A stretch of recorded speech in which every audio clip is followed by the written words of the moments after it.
personal campaign for justice.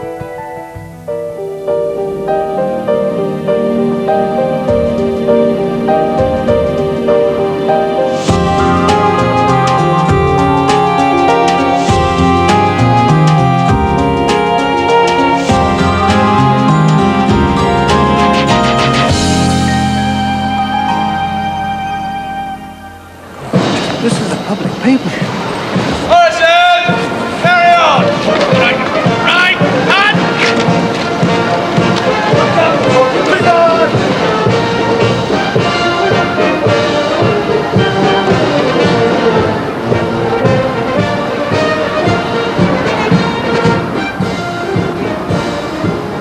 I'm trying to persuade the government that they should grant pardons to the soldiers who were executed in the First World War for offences which were abolished by Parliament about 10 years after the end of the First World War.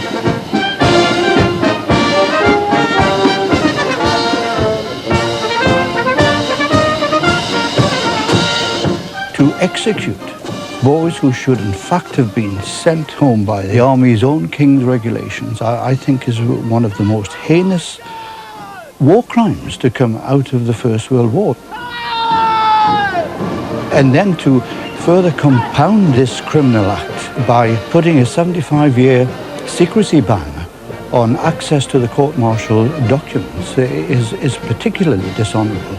And I think this was designed to protect the families of the officers, and they didn't give a damn about the families of the executed soldiers.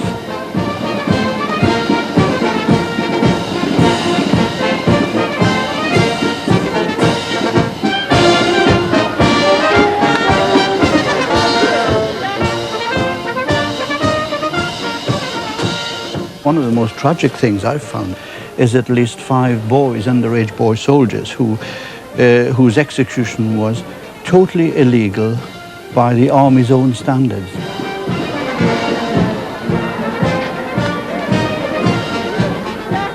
The 75-year secrecy ban on access to the court-martial files has effectively prevented the relatives of the executed from organising some kind of attempt to lift the stigma from the family names. These men were not cowards.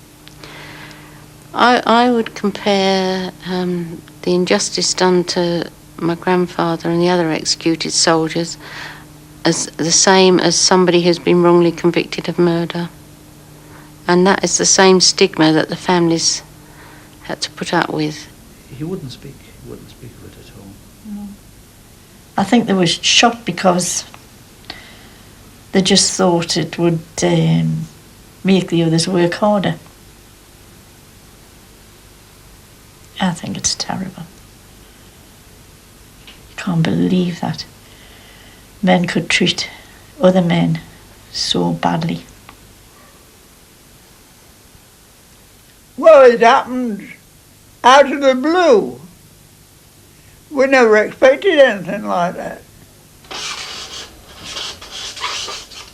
And the oldie corporal came in and he said, I'll be taking 6 of your rifles away. So I'd taken 6 of the rifles away. What for? No, Mum, what for? You'll be called up at daylight and marched into a wood. I thought, well, what the hell is this for? But you soon found out. Saw 2 military police. We could just see the outline of them. 2 military police. One arm on one side, one on the other. And they put him with his back towards the tree. And they said, we heard him say, do you want to wear a blindfold? And we thought, what a kid. And we had the order, after he got the blindfold, let the 200 policemen go out the way I left him standing against a tree, and they had the order, present arms, fire!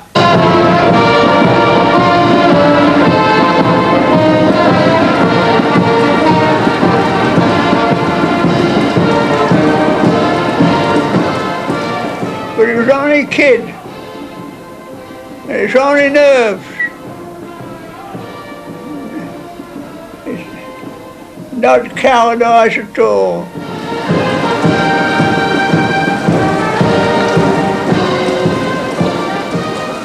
My campaign takes a very simple form. I stand with a placard which gives the details, for instance, of Private Burden, who enlisted at 16 and was shot at the age of 17 and a quarter.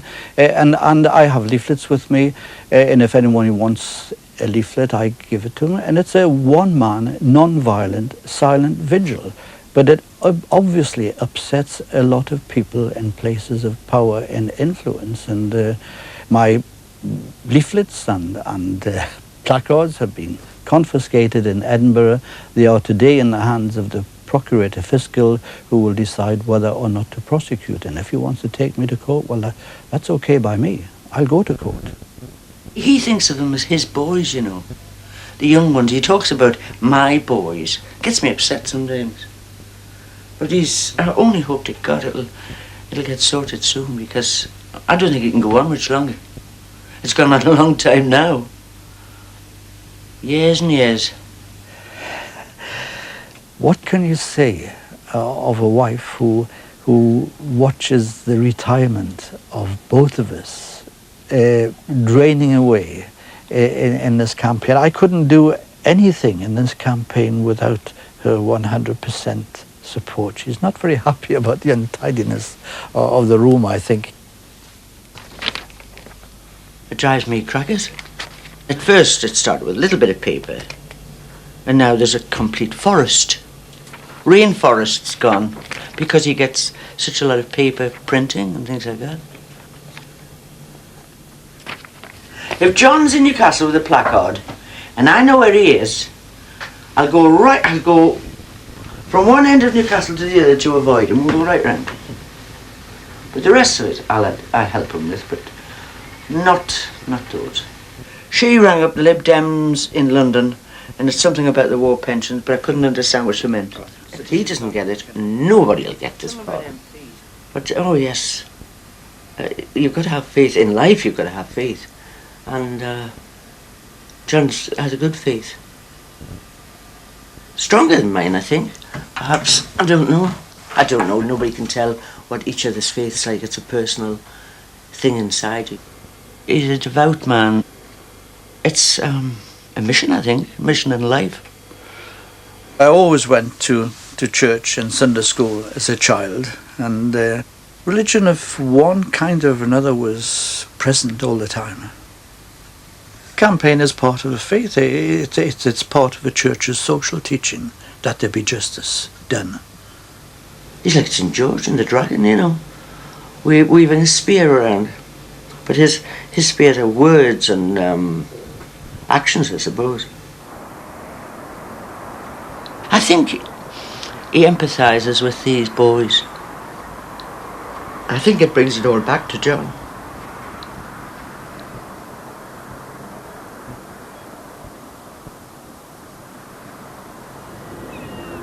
Just about 15 minutes walk from where I lived, I walked down the quayside, and all the ships used to come and go in the Tyne when I was a boy. So ships and the sea were very close to all of us on the River Tyne.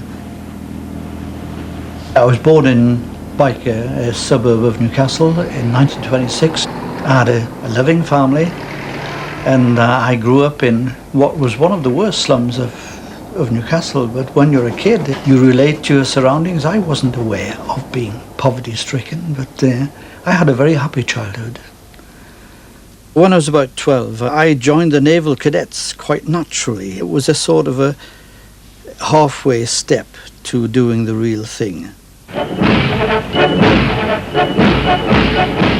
We were all convinced in the UK that the German invasion would be laid on in the late spring or early summer of 1941, and we'd lost all our military equipment at Dunkirk in France, and the need was to stock up with arms and planes and food and oil, and the only way we could prepare for this invasion that was sure to come, as we believed then, was to bring vast quantities of cargoes across the seas, and the only way to do that, of course, is to join the merchant navy. Tyneside is hard at it, but of course no one in the whole of Britain can doubt the imperative need for ships and still more ships.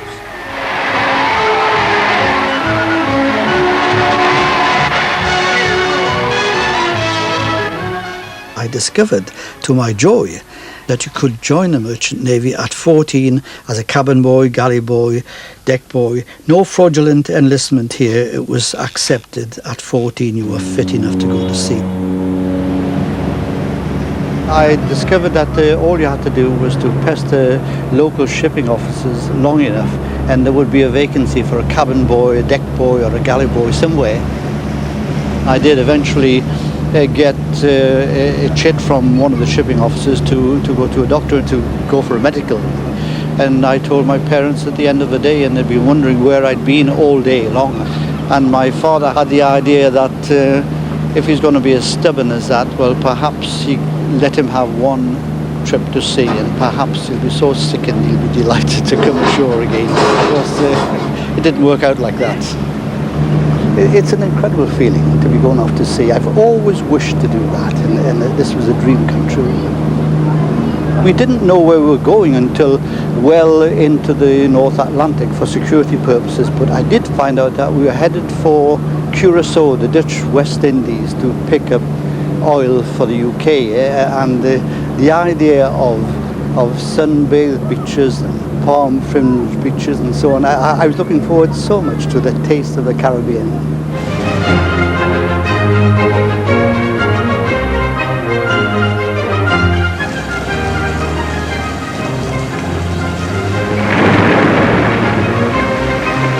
It was the most exciting. We were in a storm at sea, and it was a most beautiful experience. The waves were high. The one part of the horizon we had glorious shafts of sunshine coming through the clouds and shining on one particular. It was great to be at sea. It really was. We were part of a huge convoy of 70 ships arranged in rows, and it was a magnificent sight. I've never seen so many ships together in one place. So it was a rather uneventful voyage. No planes, no submarines, thank God. And we when I came up this particular morning on February the 22nd, it was to see that we were alone. The convoy had obviously dispersed during the hours of darkness, and each ship was then proceeding at its own speed to its own destination. And we thought, well, this is great.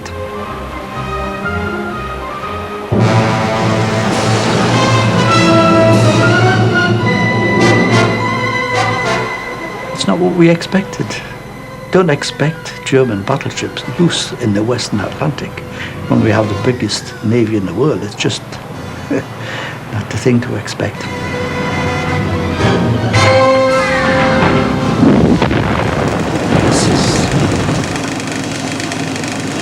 Oh, this looks very much as if this is our ship. I'm sure this is illustrious. Yes, this is it.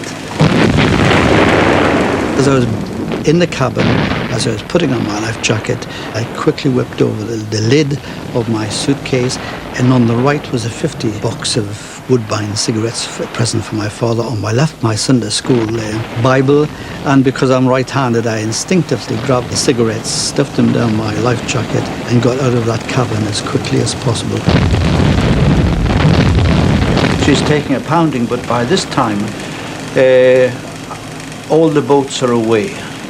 3 lifeboats had been lowered, and there they are.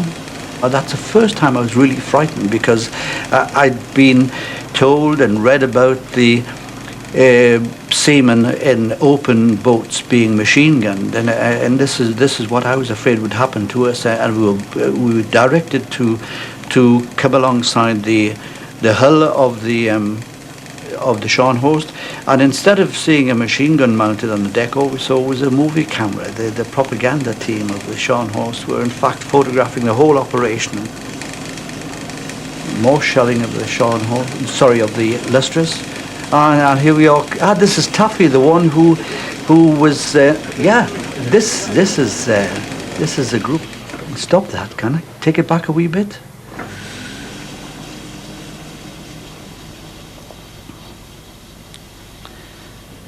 Oh, that's myself as a 14-year-old cabin boy, beginning to wonder what's going to happen next, and realizing that his first voyage to sea has ended in a rather peculiar way, to say the least. God, that was 57 years ago.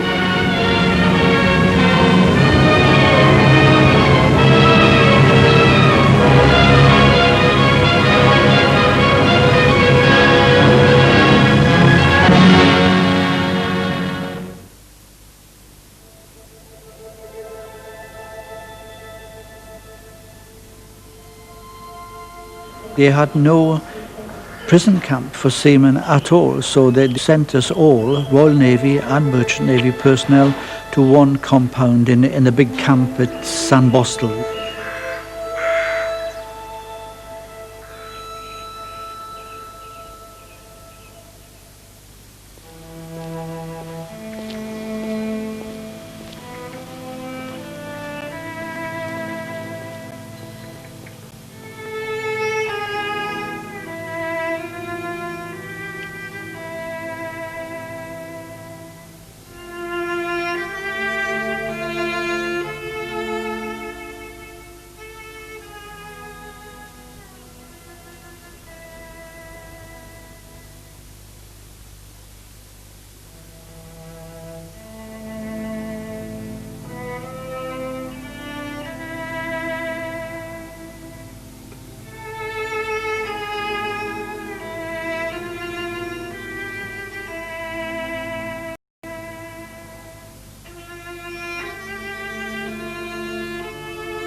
It's an eerie place. It's quite ghostly, really. There's it's difficult to think of this being a camp with 30,000 men from all nations. A place that became a charnel house. The atmosphere. It's a death camp.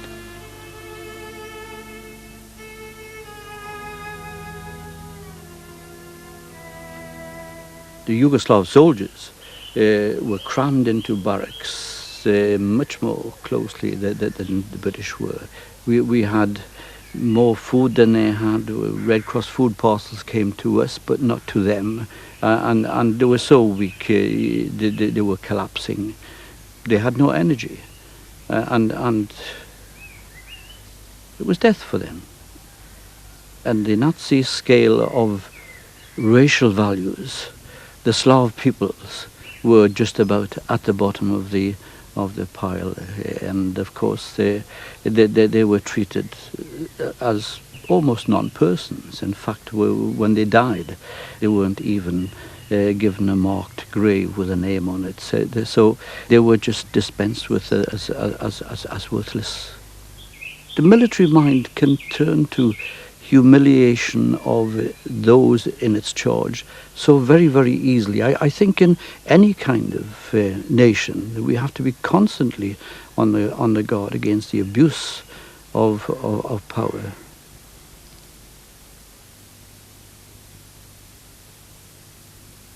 hadn't been there 2 months. I just turned 15, and I went to collect soup for the barrack rooms each day, and we went through the Yugoslav compound into the French compound, and it had become a practice with us to allow the starving Yugoslav soldiers to dip their dixies into sauerkraut soup or fish soup or whatever it was. It was the lousiest of food, but it was very important to them, and this was accepted by the guards who accompanied us, until one day we got a guard who didn't like what was happening, and he shouted halt to a Yugoslav who just got his dixie full of our soup, and he panicked and he ran, and the soldier upped with his rifle and shot him in the back. And I was just a few yards away from him. I was 15 years old.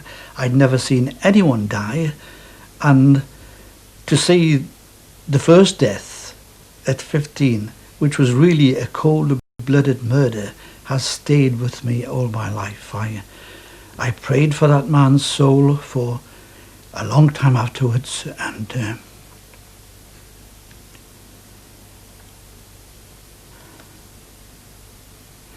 that's it.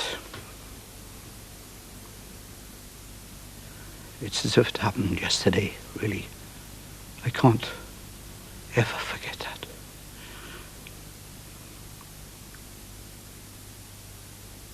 Dear Mother and Father and Betty, send a tin of cocoa and a good book.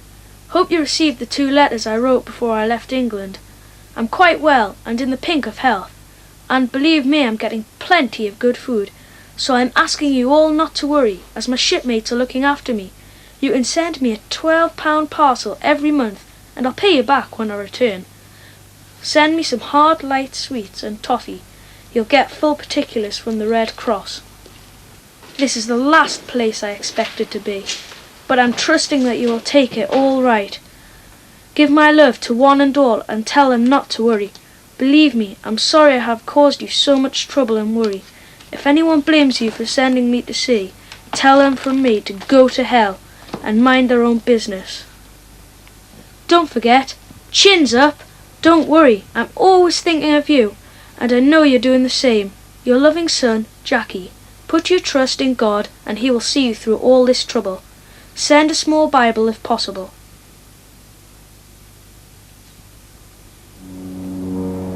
So when I saw a soldier being murdered, it stayed with me, as I say, and I opened the newspaper, the Newcastle Journal, on December the 4th, 1990, and there was the first news that the British Army had released the court-martial files about the British soldiers who'd been shot by British firing squads. And I just couldn't believe what I was reading. I saw Fusilier Burden, 1st Northumberland Fusiliers. It had 17 alongside it. I couldn't believe that the British Army could shoot underage boy soldiers, and I thought this was a misprint. And I have this link now between this dreadful thing of seeing the murder of a prisoner of war inside a prison camp by a German guard, and then reading about Private Burden from my own Uncle George's regiment, for heaven's sake.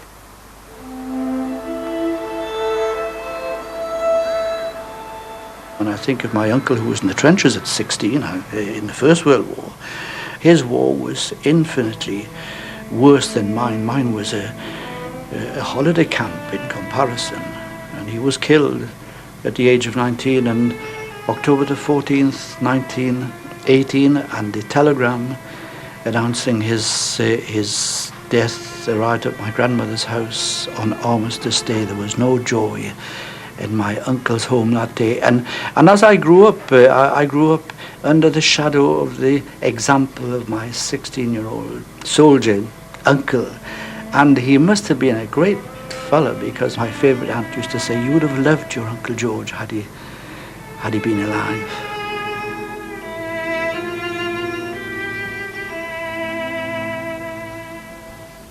And to think that the local Northumberland Fusiliers should shoot a 17-year-old boy who had joined up at 16. And I just thought something had to be done about this.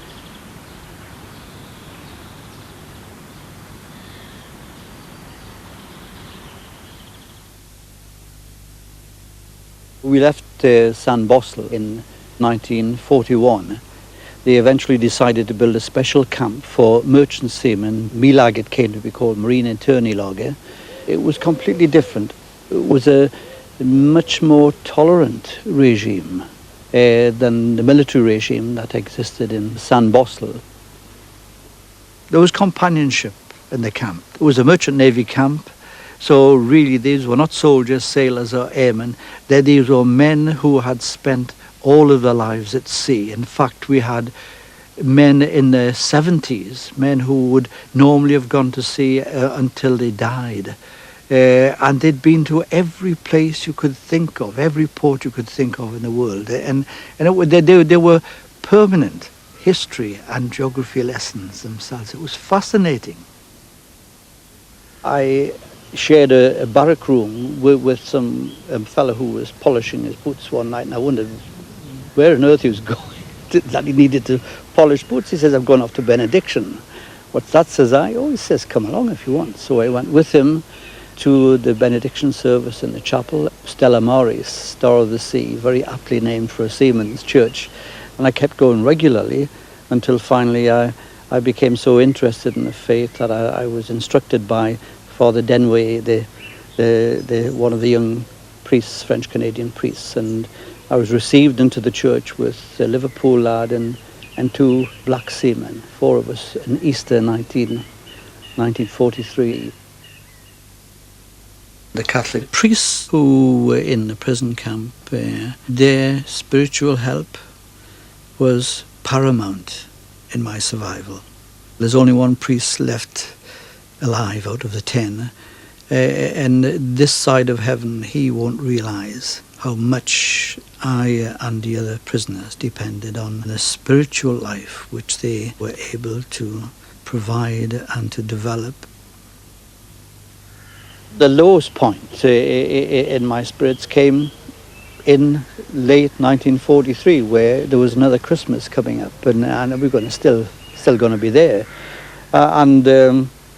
really the despair was such that I could have taken my own life then.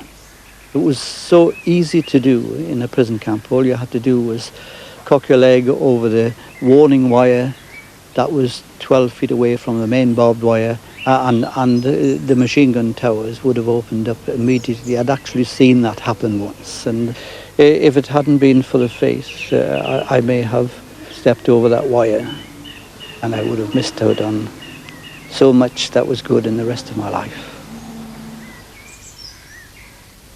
A Canadian priest taught me French, which enabled me to easily take the matriculation exam when I got back home. It was to me a grammar school, which helped me to gain an education which I otherwise would never have got. I took full advantage of this, and I was able, in the years after I came home, to go to evening classes for A-levels and O-levels and get the requisite number that was needed for entry into a teacher training college. Liberation. We were liberated the day before my 19th birthday, and the British Army came up this road. It's an incredible period. It's the most wonderful birthday present I've ever had. Freedom.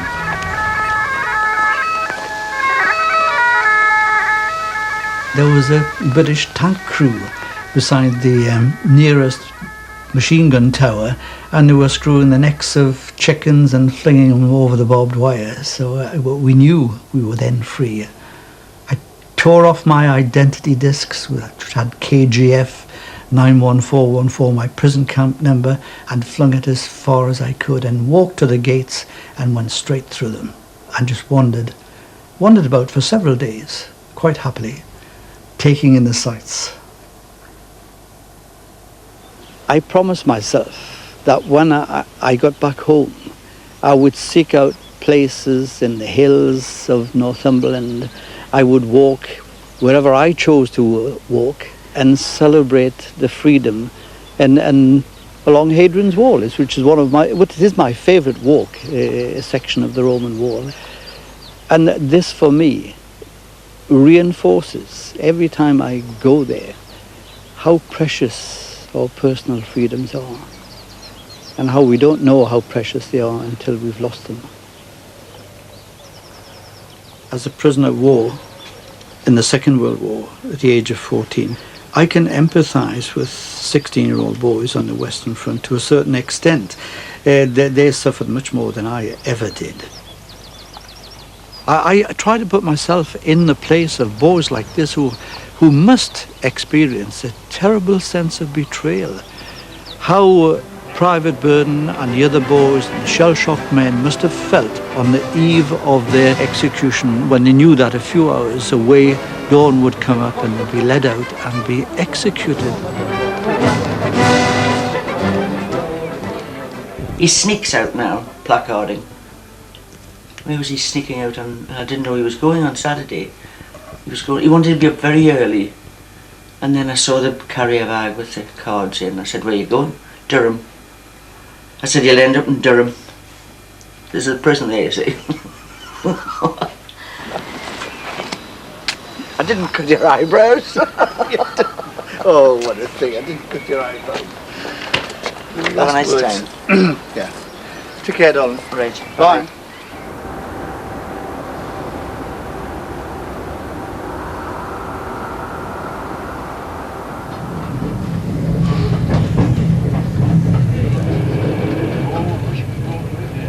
These are very special men. They are the men who went through the mud and the horrible things of the Western Front, and they are best qualified to ask an opinion on whether or not the pardon should be given.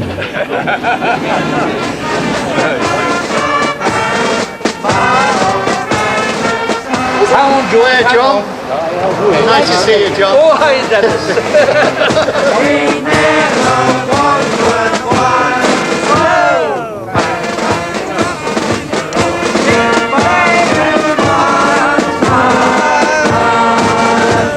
There are those comrades whose names, unfortunately, do not appear on any of the war memorials up and down this country.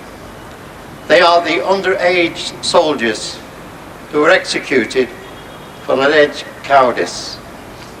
The veterans would like to remember them also. They too will be remembered.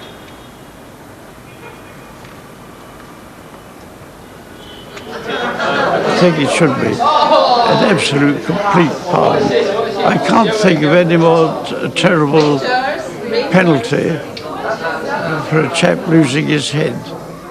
They should, in my opinion, that was by far too heavy a penalty.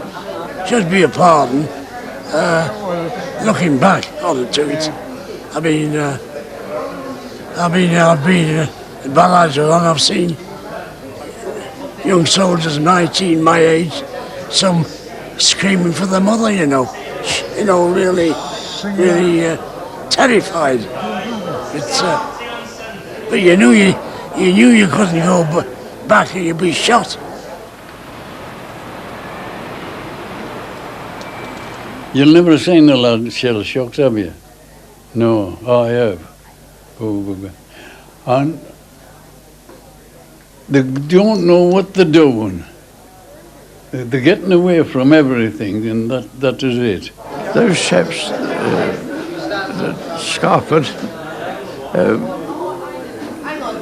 they were under a mental stress, a condition which today would be treated by psychiatrists.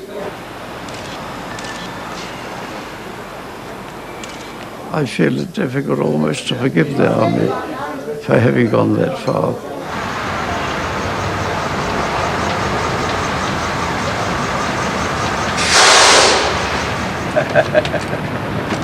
Right. Come on, Stanley.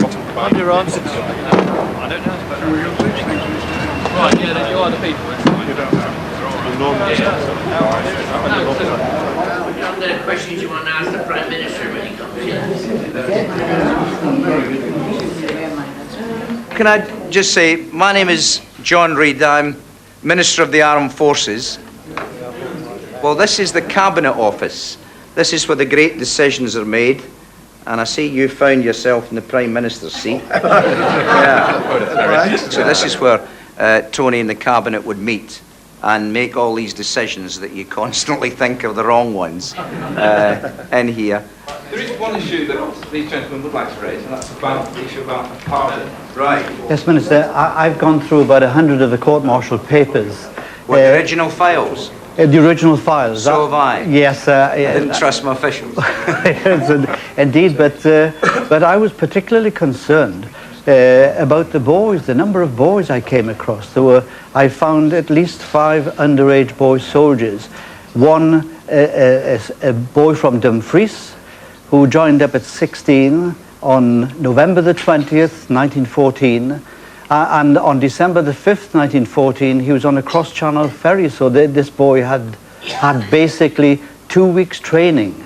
He was charged with desertion, and the court-martial paper says of Private Joseph Byers that we need an extreme example, and they took this boy out and shot him. He was the first. There's a black boy from Jamaica who joined up at 16, was shot at 17, and it seems particularly sad for me that these cases could not possibly be highlighted and then move on to the cases involving the men.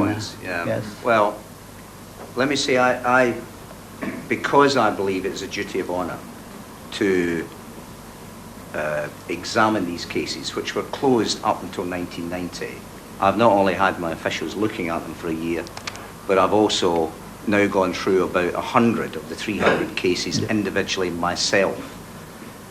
There are certainly very, very terrible cases. I defy anyone to read these files without feeling the terrible anguish, because they are moving, and sometimes you get angry as well.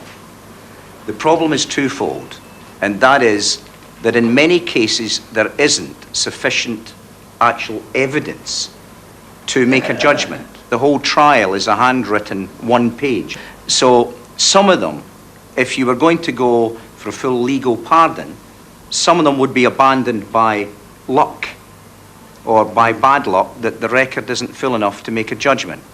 And secondly, of the ones where there is evidence, if you're going for the full legal pardon, there is, in my view, at least a chance that some of them would be recondemned 80 years on. And I think that would be a terrible, terrible tragedy. It would create another injustice. So one way is to go for something less than that, but to treat everyone, to give everyone the benefit of the doubt and understanding and compassion about the nature of that war.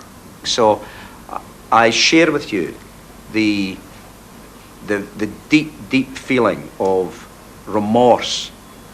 And I hear what you say.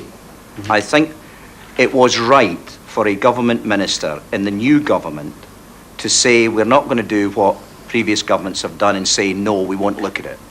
You know, it doesn't deserve it. It does deserve it. We have a debt of honour to pay to the people who were prepared to sacrifice their life to go into those circumstances, and I will do that to the best of my ability. That's all I can say. Yes, and Mr. Major allowed parliamentary time in May 1996 for a debate on the issue.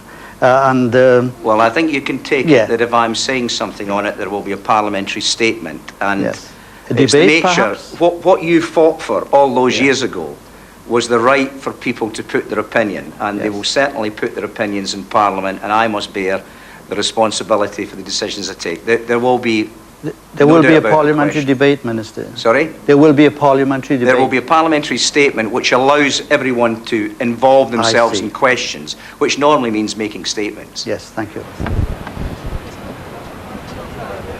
I'm fearful now because there are too many expressions of the danger of creating further injustices. Well, I can't see how we can create further injustices, because all it needs is for a debate in the House of Commons and for the elected representatives of this country to be given the choice of whether these men ought to have a blanket pardon or not.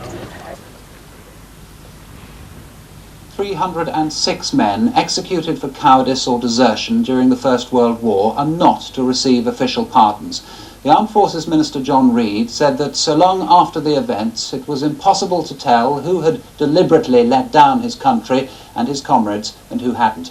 But he expressed a deep sense of regret at the lives that were lost, and he said the names of those who were executed should be added to war memorials. More than 300 British and Commonwealth soldiers were executed for cowardice and desertion in the First World War. But it now seems many of them were not truly guilty of either charge. Today in the House of Commons, the Armed Forces Minister went further than any previous government, expressing regret. But he ruled out a blanket pardon, saying the passage of time didn't allow that. However frustrating, the passage of time means that the grounds for a blanket legal pardon on the basis of unsafe conviction just do not exist. I was quite euphoric when Labour came to power in May 1997, and particularly so when there's an announcement made by the new government that they would order a review of the court-martial papers. This was published on the 18th of May 1997. But and since then we've been almost certain that the creation of an atmosphere for the pardons was there. But I am absolutely disgusted about the whole business. When the Conservatives were in, Labour were all for it. And then when Labour got in, all the people who said they were going to vote changed their mind. And I don't think this country's run by politicians. I think it's run by the MOD and Ministry of whatever. The thing that really makes me very, very angry is that in every debate in the House of Commons, in every ministerial statement in the House of Commons, nobody ever bothers to mention that among the executed soldiers were 16 and 17-year-old boys. They don't mention, my boys don't merit a mention in this Mother of Parliaments. That really angers me. They were betrayed in the last hours of their lives, and they've been betrayed again by British politicians. My grandmother, when she received the letter from the War Office, she was so ashamed to find out that he'd been executed for cowardice that she didn't tell anyone until it was absolutely necessary, until but I think it was 6 months later when her war pension was stopped. And she didn't have any money, so she had to then tell the family the real reason why he died. And my grandfather's father just didn't talk about it anymore. It was just a closed book. It was such a dreadful stigma on the family. There's a 97-year-old lady in South Shields, wants her brother pardoned, 97-year-old in Canada. These two ladies, God bless them, will not have much longer to live. It would be a wonderful gesture if their brothers were pardoned. Thank you very much. No, don't thank me. No, it's we have to thank you. Yes. So he couldn't have been a deserter. No. Well, we knew that. We knew he wasn't. Yes. He signed up when he was 20, and he was killed when he was 23.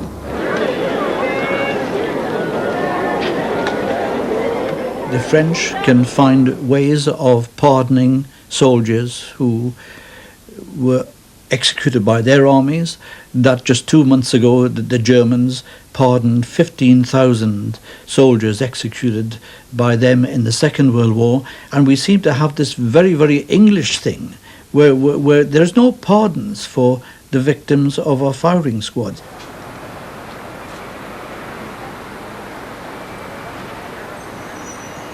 In the case of the Tyneside boy, Private Hunter, who ran away to sea at 14, when he heard there was a war on in Europe, he jumped ship in Montreal, and such ingenuity, he found a way of getting back to the UK. He got to Liverpool, and he lied about his age, and he joined the North Lancs, and he served with them for 9 months on the Western Front.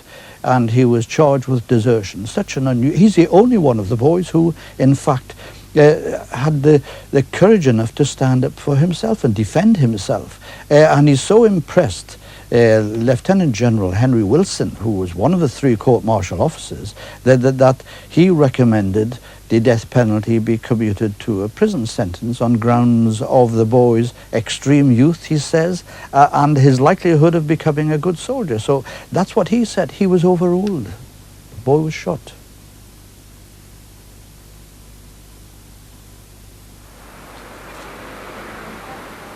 Anything but the placards. I don't mind what he does as long as he's not placarding. And his sons feel the same, but he still does it because he's obdurate.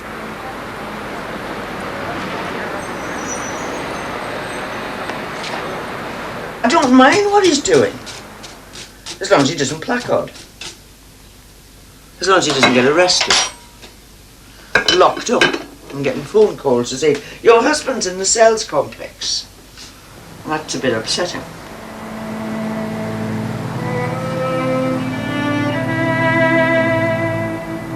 I can't believe that the British Army should shoot shell-shocked soldiers, should shoot underage boys, and get away with this. That's the bottom line for me. They will not get away with it. Dr. Reid has blocked the pardons, as the Conservative government before him blocked the pardons. And all this talk about compassion is just so much hot air.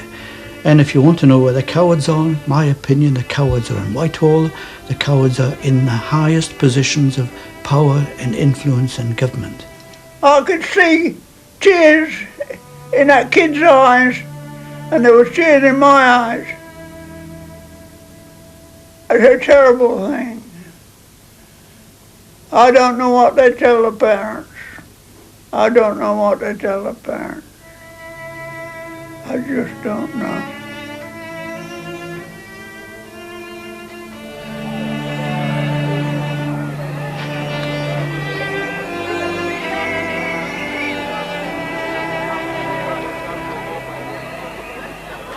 I do pray for pardon.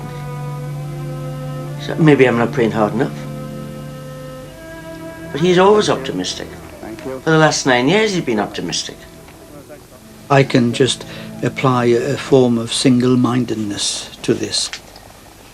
It's built in with the Church's teaching. Is a sense of social justice. It's a simple issue. I want pardons for all 306 soldiers, but I'm fighting particularly for the boys who were shot. There's nobody fighting for the boys. We have not been able to find relatives of any of these boy soldiers, so I stand in for them. I hope they don't mind this, but I regard it as an honour to be fighting, especially my corner, for the boys, until the pardons come through, or I die, whichever comes first. It's as simple as that with me.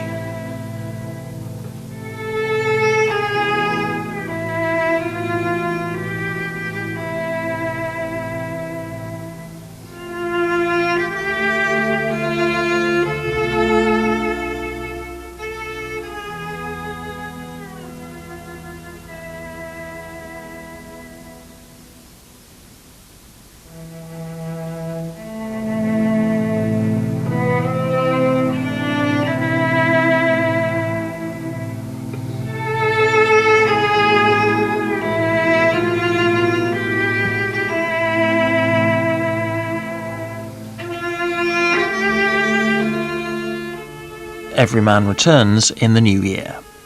Next Sunday on BBC One there's a new series of Heart of the Matter at 10:30.